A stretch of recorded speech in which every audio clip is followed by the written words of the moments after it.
Formal neng binukla, king balen na ning magalang, ingpe kamumunang automated telehealth machine o health ATM, king mabilog as Central Luzon, ngening May 7, king barangay Santa Cruz. Initiating malugod automated telehealth machine.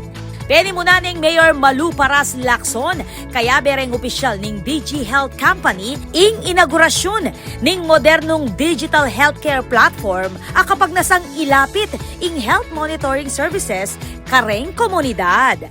Dahil sa launching ng Yakap program ng PhilHealth, meron na kaming parang nag-profile tapos nag-create na kami ng electronic health records for the people. Pero yung second tranche kasi ng Yakap program is the provision na ng mga services, laboratory, ganon.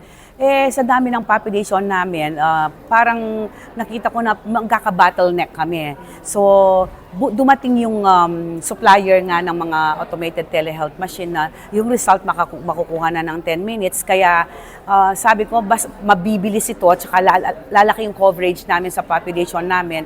Kaya minabuti na namin na kunin na yung mga machines na to. Agpang kareng opisyal ning DG Health, agyo ng gawang migit 60 health parameters ing makina, kabilang ing blood test, ECG, mental health assessment, at aliwapang basic diagnostic procedures. First things first, this is is advanced technology, no? It's a digital platform of which kino-cover niya more than 60 parameters. Ibig sabihin, kasama na dyan ng mga blood test, ECG, mental health, lahat, no? So, all-in-one po siya, no? As opposed sa ginagawa po natin ngayon na hiwa-hiwalay po yon, no? So, pangalawa, no, ito po ay kumaga, it's not, may mga ibang LGUs na pa rin po na may ganito, but in Central Luzon, we are proud to say na first ever po dito sa Magalang.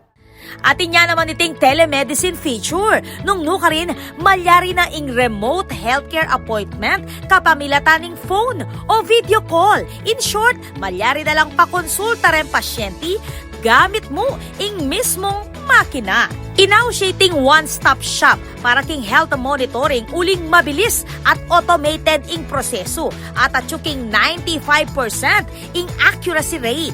Reng pasyente, pasalamat la king programa ng iti ng LGU.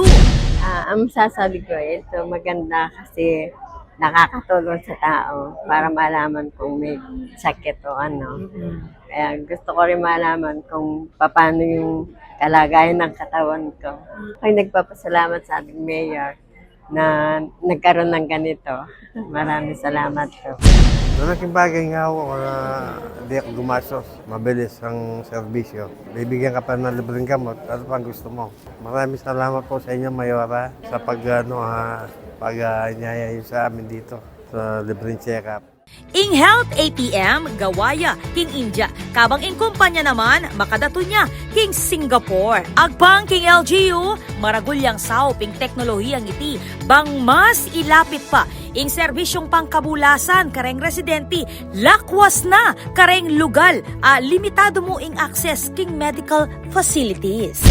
Kabalan ko king magalang, sabi ko pinandin na reni po ela mo kabud gamit pang kalusugan, pero ini po representation na po ni metong gobyerno ng ating puso na mamabot kaya kayo na sana makiadwangan kayo kareng programa na ning balenta mo kasi reni po para kaya kayo la at dumakasawop la pong gusto kayong kalusugan nyo at amiyaya limang aspeto ng pamilya BAU.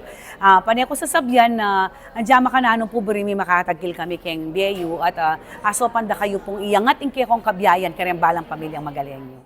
Ako po, Patricia Mamangon para king News Force Pampanga. Balitang tutuking balen, susuyo.